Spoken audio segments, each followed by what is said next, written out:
এক নাম্বার হলো মান কানাল্লাহু ওয়া রাসূলুহু আহাব্বা ইলাইহি মিম্মা সিওয়াহুমা। চিল্লায় পড়েন আল্লাহু আকবার। এক নাম্বার হলো, হে আমার উম্মতেরা শোনো, যেই ব্যক্তি স্ত্রী, সন্তান, সম্পদ, পাড়া প্রতিবেশী, পিতামাতা, এমনকি নিজের জীবনের থেকেও আল্লাহ এবং তার রাসূলকে ভালোবাসবে, তারা ইমানদারের স্বাদ গ্রহণ করবে। সুবহানাল্লাহ। আমরা কি পারছি?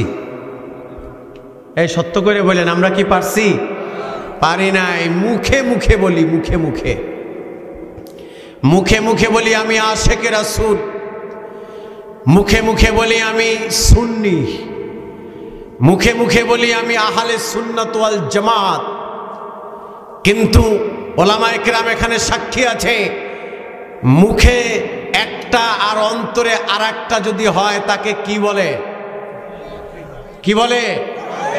মুনাফিক বলে। আমরা মুখে মুখে আশিকে রাসূলের দাবি করি, কিন্তু অন্তর দিয়ে আল্লাহর হাবিবকে ভালোবাসতে পারি না। যদি তাই হতো তাহলে আমরা পরিচয় দিতে স্বাচ্ছন্দ্য বোধ করি, আমি ফুলতলির মুরিদ, আমি সারসিনার মুরিদ, আমি এনায়েতুল্লাহ আব্বাসী হুজুরের মুরিদ, আমি জৌনপুরের মুরিদ, আমি মৌকরা সোনাকান্দার মুরিদ, আমি তবলিগ করি, আমি ইসলামী আন্দোলন করি।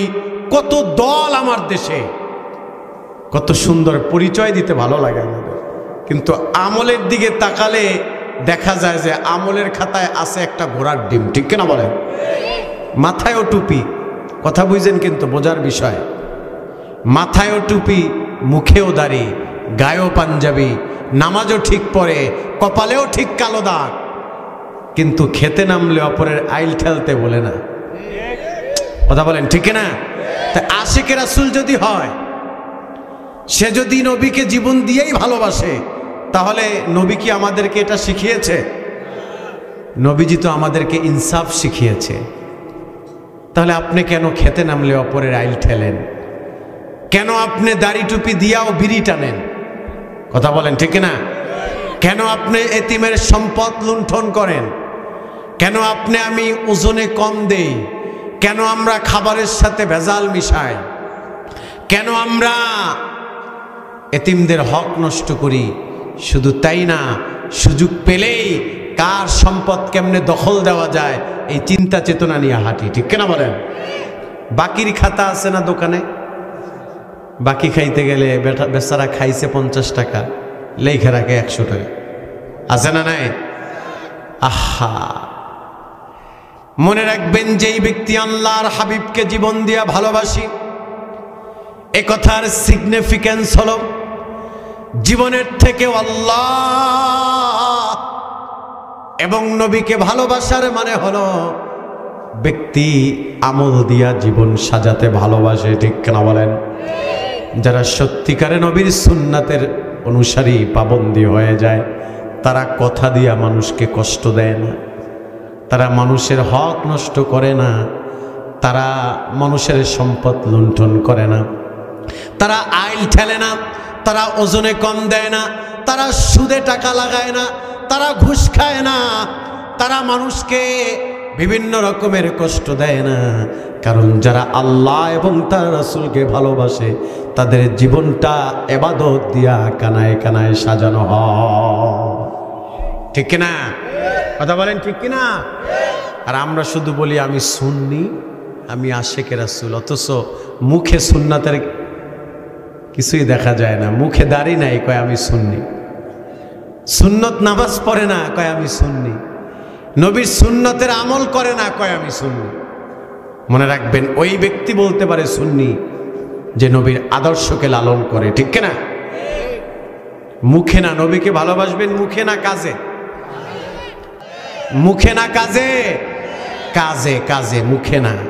মুখে ভালোবাসা কিন্তু নবীর চাচারাও দেখাইছে। কথা বলেন ঠিক না? মুখের ভালোবাসা নবীর চাচারাও দেখিয়েছে। নবীর চাচা আবু জাহেল, আবু লাহাব, আবু তালিবরাও নবীকে ভালোবাসত, যতদিন পর্যন্ত নবী কালিমার কথা প্রকাশ করে নাই, নবীকে ভালোবাসছে, কত আদর করছে, কিন্তু ভালোবেসেছে ঠিকই, নবীর উপরে ঈমান আনে নাই। মনে রাখবেন, যারা আজকে মুখে মুখে বলবে আমি সুন্নি, কিন্তু আমল দিয়া জীবন সাজানো নাই, সুন্নাতের পাবন্দি নাই, এরা হাসরের ময়দানে আল্লাহর হাবিবের চাচাদের কাতারে দাঁড়াবে। আর যারা আমল দিয়া জীবন সাজাবে তারা সিদ্দিকে আকবর আবু বকর রাদিয়াল্লাহু তাআলা আনহুর কাতারে দাঁড়াবে। ঠিক না? দেখেন কেমন ভালোবাসা। মুস্তাদরাক আলাস সহিহাইনের হাদিস ইমামে হাকিম নকল করেছেন, মনোযোগ দেন। আবু বকর রাদিয়াল্লাহু তাআলা আনহু খাবার খাইতে বসছে। কি খাইতে? খাবার খাইতে বসছে দস্তরখানায়। তার ছেলে আব্দুর রহমানও আছে। আব্দুর রহমান ডেকে ডেকে বললেন, বাবা আমি কি একটা প্রশ্ন করতে পারি? বলল, সালুনি কিংবা সালানি, প্রশ্ন করো। বলল, বাবা আমি আপনার সাথে শেয়ার করছি। কয় কি? কয় বদরের প্রান্তরে আপনি যখন যুদ্ধে লিপ্ত ছিলেন, বদরের প্রান্তরে আপনি এবং আল্লাহর হাবিব সাল্লাল্লাহু আলাইহি ওয়াসাল্লাম আপনারা ছিলেন ইসলামের পক্ষে, আর আমি ছিলাম কাফেরদের পক্ষে। বাবা আমি যখন কাফেরের পক্ষ হইয়া যুদ্ধ করতেছিলাম, মুসলমানদের কল্লা ফালায় দিতেছিলাম, কচুকাটা কাটতেছিলাম, মুসলমানদের কল্লা কাটতে কাটতে আমি রক্তে রঞ্জিত করে দিয়েছি। আমি একবার না একাধিকবার আপনাকে আমার তরবারির কাছে পেয়েছিলাম বাবা। সেদিন যদি চাইতাম আমি আপনার কল্লা ফালায় দিতে পারতাম, কিন্তু আপনি আমার জন্মদাতা পিতা হওয়ার কারণে আমি আপনার গলায় ছুরি লাগাই নাই। এই কথা বলেই শেষ করতে পারে নাই। এবার আবু বকর রাদিয়াল্লাহু তাআলা আনহু রাগ করে দাঁড়িয়ে গেলেন, আসমানের দিকে তাকায়া বললেন, সন্তান শোনো শোনো, সে আল্লাহর কসম করে বলি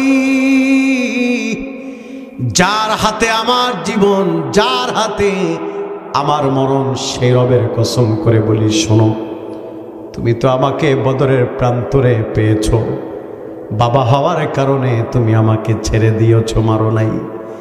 কিন্তু আমি যদি বদরের প্রান্তরে তোমাকে আমার কাছে পাইতাম, আমার রাসূলুল্লাহর বিপক্ষে তরবারি ধরার কারণে আমি তোমাকে টুকরা টুকরা করতাম। পৃথিবীর এমন কোনো বাপ নাই আমার হাত থেকে তোমাকে বাঁচাতো। আল্লাহু আকবার। ভালোবাসা কাকে বলে?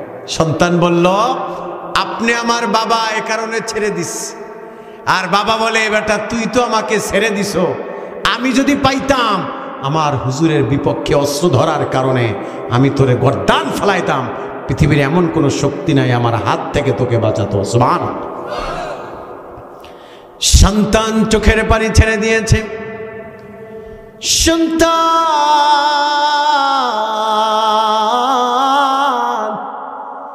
সন্তানের কপালে চুমু দিয়ে বাবা বলল, সন্তান তোমাকে আমি অনেক বেশি ভালোবাসি সন্তান, তবে আমি রাসূলুল্লাহর থেকে বেশি না।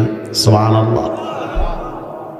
সন্তানও বাবার কপালে চুমু দিয়ে বলল, বাবা আমি আল্লাহর কসম করে বলি আমি আপনাকে অনেক বেশি ভালোবাসি, তবে আল্লাহর হাবিবের থেকে বেশি না। সন্তানকে বুকের সাথে জড়ায় কানে কানে বলল, সন্তান হালাওয়াতুল ঈমান, তুমি ঈমানদারের স্বাদ গ্রহণ করেছো। সুবহানাল্লাহ।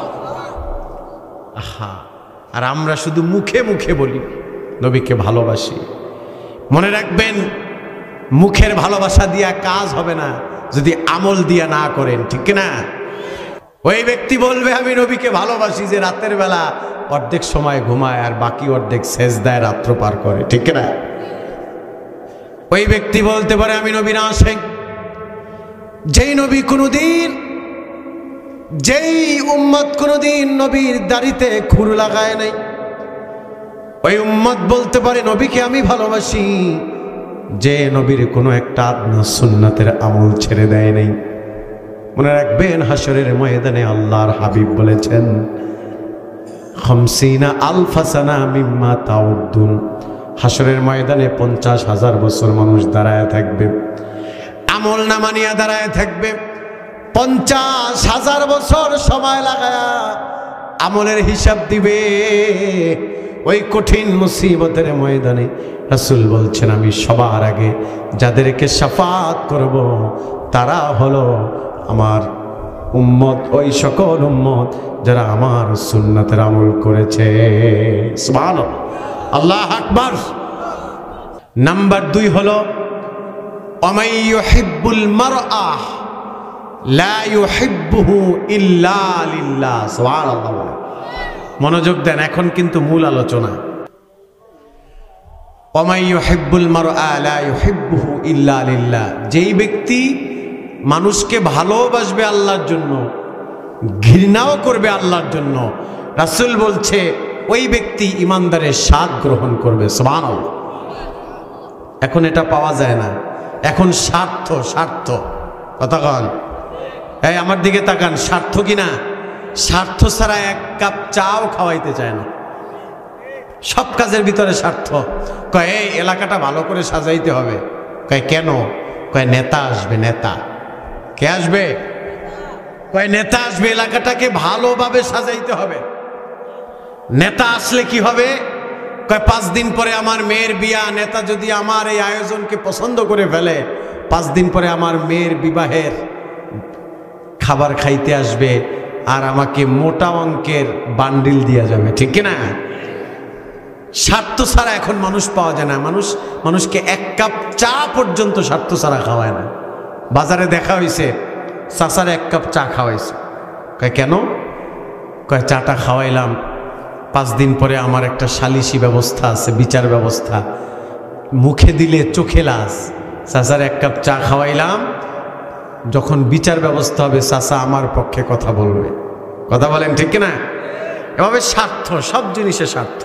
অথচ রাসূল বলছেন না, স্বার্থ খুঁজো না। করবা কার জন্য?